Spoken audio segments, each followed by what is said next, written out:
All right, welcome to another video, and in this one I want to go ahead and touch on the CVT in this 2016 Nissan Rogue.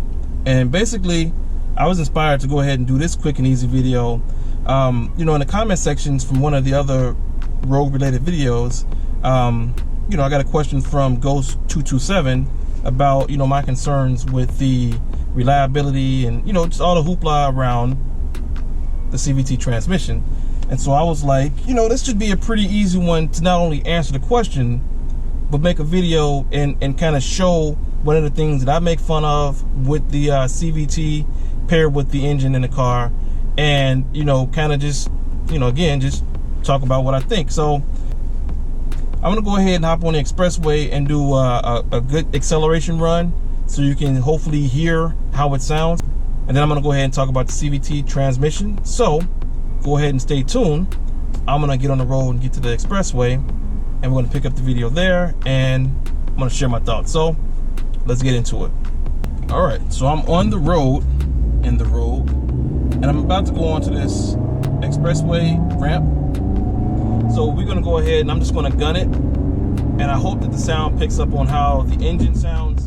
And basically, to me, I feel like it's more of an issue with the Rogue being underpowered, being underpowered and paired with this CVT transmission, as opposed to it being a transmission itself. So I'm about to go ahead and get on this ramp. So I'm gonna stop talking for now, and let's see how this sound and this acceleration kind of picks up. Then I'll talk some more after that.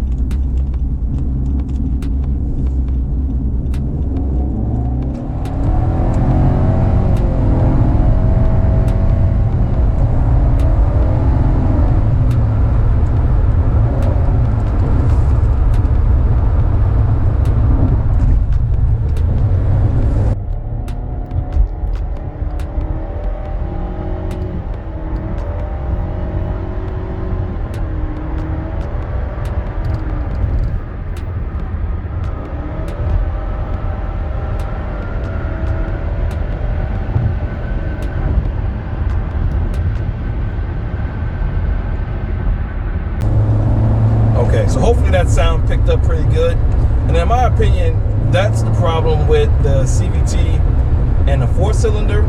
It really sounds like this engine is being choked and it's gasping for air as it accelerates onto the highway or the expressway, trying to pick up speed. And if anything, I would say perhaps that's the problem with the CVT transmissions, trying to simulate those shifts.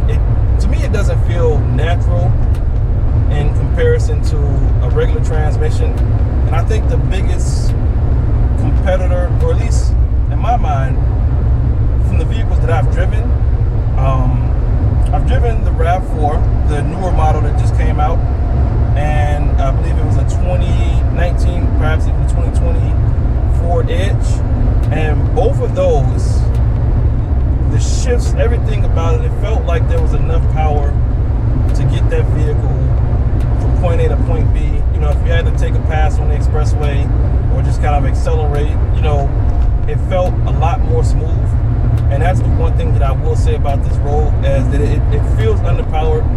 And from the reviews that I've seen so far with the new Rogue, it's the same issue, where this 4-cylinder engine paired with this CVT, it just, to me, it's not a good mix. So honestly, that's probably the one and only complaint, the one and only major complaint that I can think of when it comes to the Rogue, is that the lack of power, it shows, and the transmission, I don't think it helps. I think it definitely makes it that much worse when you have the two combined, paired together. So that's definitely something to keep in mind. But other than that, as far as there being any issues, if you're just kind of cruising down the street, or the highway, or even on the expressway, if you're just coasting along, or accelerating at a milder pace, everything still feels fine. So it's not something that I will look at and say is a deal breaker if you like everything else about the Rogue, but it's definitely something to keep in mind. And I'll say this as well: I've driven V6 versions of the Nissan vehicles with the CVT, and one of the best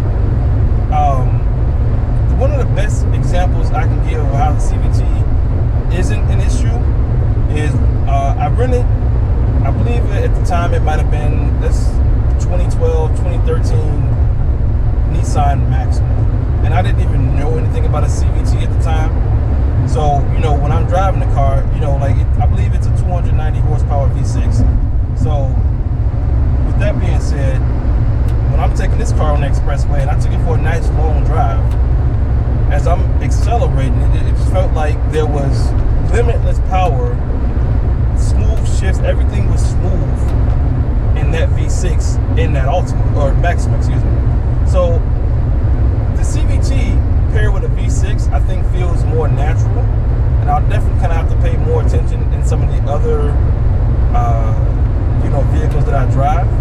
But, you know, I've experienced the V6 and the Maxima and Ultima paired with the CVT. I believe the same goes for the V8 and the Armada. And so you can tell that it's not a regular transmission, but I believe it feels a lot better in the V6 and V8 models as opposed to this Rogue, the 4-cylinder and the CVT. So I think the most important thing to answer the question of how much am I worried about the CVT, as of now, it's not something that I'm worried about. So if you like everything else about the Nissan Rogue, don't let the hype about the CVT scare you away from it. I would say just go ahead and give it a test drive and, you know, see how it feels to you. Definitely take it on an expressway run. That way you really get a feel for how it shifts, you know, when you actually floor it. And also, you know, as you're cruising along. And that way, you know, you have my opinion, you have whatever other reviews you looked at, and you also have what the most important opinion is, your own. So that's definitely something to keep in mind. Don't be afraid of it. If any issues happen to come up with this CVT, as long as I'm owning this vehicle, I will definitely post some videos on it. It's something else that we can dig a little bit deeper into as far as, you know, what happened, why it happened, and if it was something that is a fault of any potential negligence on my part with maintenance, or if it's an actual issue with the CVT itself. So, you know, this will be a learning experience for me and anyone that watches the channel.